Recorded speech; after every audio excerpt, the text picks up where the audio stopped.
Hi guys, so Wednesday the 14th of March, what to talk about? There's not much to talk about today, to be honest, because it's a pretty uneventful day. Yesterday missed my physio because I'm an idiot, got the timing wrong, rebooked him for tomorrow at 3:30, which is good, so we'll definitely get that right now. We're going to start putting things in my phone because I forget, I'm really forgetful, I'm an idiot. Right. And then Emily came round, played Scrabble, had coffee. We're old people, just like that's us. Whenever we hang out, we play a board game, pretty much. So that was good to have her around. She's coming around today as well to help me occupy my afternoon because Mum and Dad are going to be back late. So I'm on my own for the next, well, I have been on my own all day and will be on my own until like 9 o'clock. So, long day for me on my own. And me on my own is not normally a good thing. I normally, things don't go too well. Speaking of which, good transition. I thought I'd talk a bit more about my mental health problems, just a bit more in detail.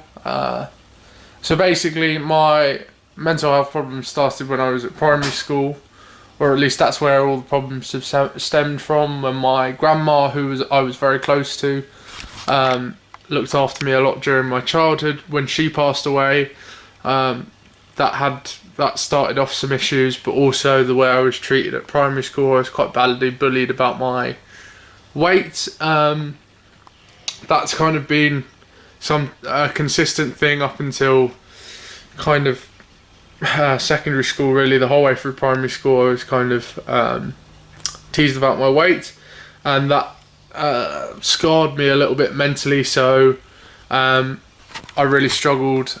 There was a incident where I was forced to jump up and down whilst in the changing room so people could see my belly like ripple. And actually looking back, I wasn't actually a fat kid, I just had like that child chubbiness that took a while to go away. It went away probably when I got to secondary school. But I never reported that incident, and that was, I never wanted anyone to know about it because I was really like ashamed of it. And it really scarred me mentally, and that kind of set off my anxiety and my depression. That's what kind of started it off, because I didn't have any friends around at that point. I was in like year 7, I think, and all my friends had left at 11 plus.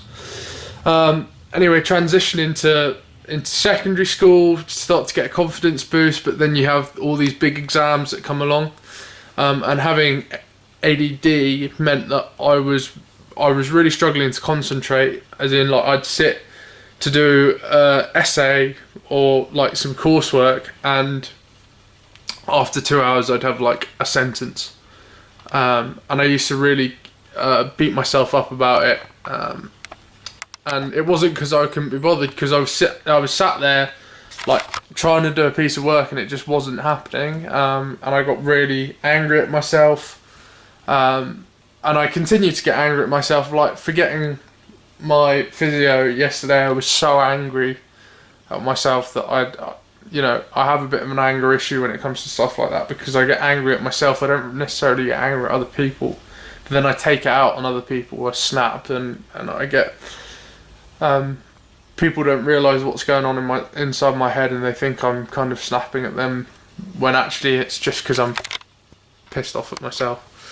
And then the big exams caused like really bad anxiety, and GCSEs I did okay. I got like an A star, 2 A's, 2 C's, and the rest B's, so it wasn't too bad, but I was disappointed in some particular results that had like a big knock on my confidence. And then going into A level, that's when I really struggled, because I realised like everyone tells you this is like the stuff that's going to change your life. If you have good A level results, you're going to be a real success. If you have bad A level results, you're going to be nothing. That's kind of the advertisement for A-levels, which didn't set me up very well, especially considering I was terrible in exams. I really struggled to put what I knew down on paper coherently, and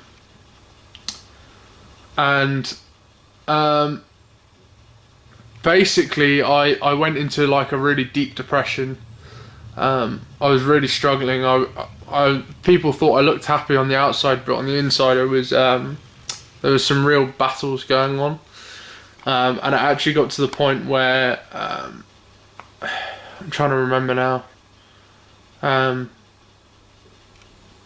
It was, so I'd already had like an issue in year 12. So under 17s, I guess that would be. So I was 16, 17. I'd already had an issue. I'd started seeing the school counsellor. And then I got made head boy, which was amazing, really grateful for, but brought on a whole new kind of expectation of responsibility, performance at school, performance in sport, all this stuff. And I'd actually broken my collarbone in year 11, year 12, in lower 6th. I'd broken my collarbone, and I'd put on a lot of weight from that because I wasn't able to move a lot, but I was still eating a fair amount. So I didn't make it into the first team for rowing, I didn't make it into the first team for rugby, and I was doing terribly at school. So all the stuff that I was good at, like sport, I'd suddenly taken a knock in, and I didn't feel like I was deserving of head boy.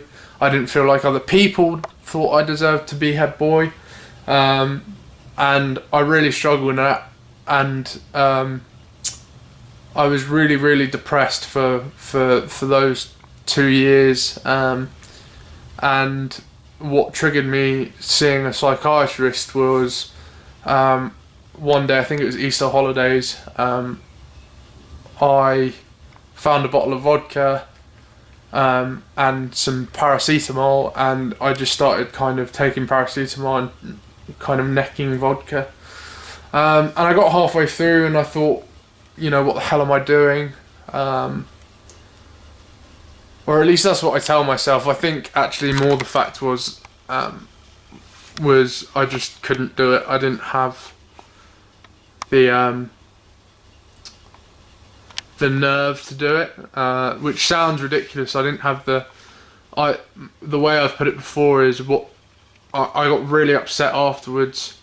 I rang my counsellor, who rang my dad, and my dad rang me and came home. But I think the way I've described it is the reason I was upset after it was because I couldn't do it, and I'd reached a stage where I just wanted everything to stop. I was in emotional pain, just constantly trying and failing, trying and failing, trying and failing at everything that I was doing.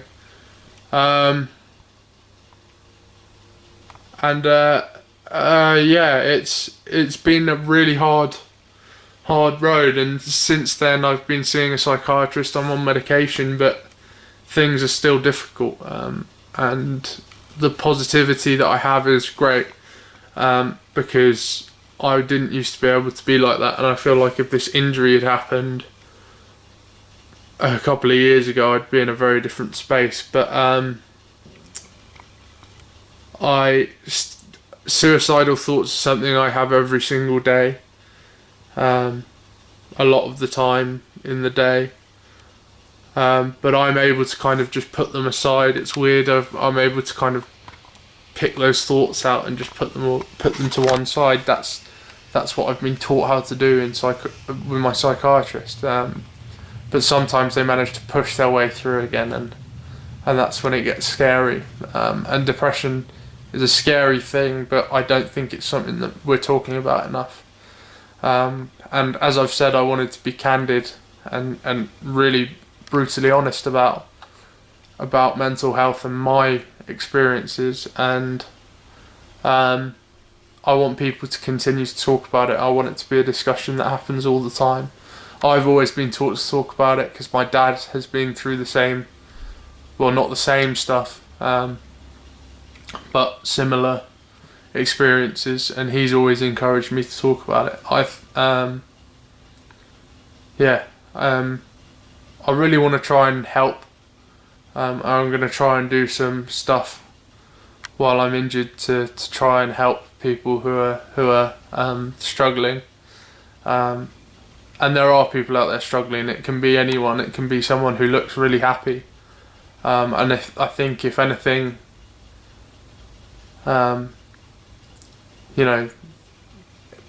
those people who look the happiest can sometimes have the worst experiences. And I, for a long period of time, was putting a smile on it. But you reach a breaking point, and you can kind of go one or two ways. You can look for help, or the other way is it's pretty dark, and it's kind of the end. So I chose to get help, and I'd encourage other people to, but I'd also encourage people to just try and be that person who makes a difference. Try and be that person who, just asks how people are, or just sits and listens, and even your closest friends who you talk to about everything may be hiding some pretty tough stuff. I know I certainly hid it from my friends, and I was really lucky. I mean, my friend Marek told me if I did anything like that again, he'd kill me himself. So pretty clear message from him. But let's keep talking about it. Let's keep making this a subject that people have to talk about.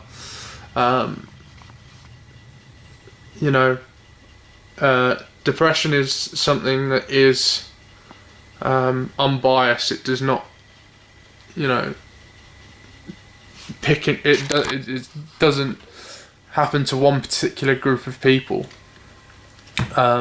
It can happen to anyone. So I know it suddenly got really deep, this vlog, but it's something I really wanted to talk about in a bit more detail. And I'll continue to talk about it on my vlogs. I said that I've been to my psychiatrist again recently because I've been struggling. So I'm going to see her again next week, which I'm really looking forward to. We're going to go through some stuff about the flashbacks that I've been having. But please, if you are struggling, look for help. Go on the Mind website. They've got phone numbers and stuff that you can call. Talk to your friends about it. Talk to your family about it. Let's make people more aware about mental health issues, because too many people are dying every year from something that they could just be talking about but feel like they don't have the outlet. So that's my message for today. I wanted to talk about something real. I didn't want to just jabber on about something irrelevant. So that's my experience. Hope everyone feels like they have someone to talk to, and let's keep helping each other and keep giving people positive attitudes and positive vibes. Peace.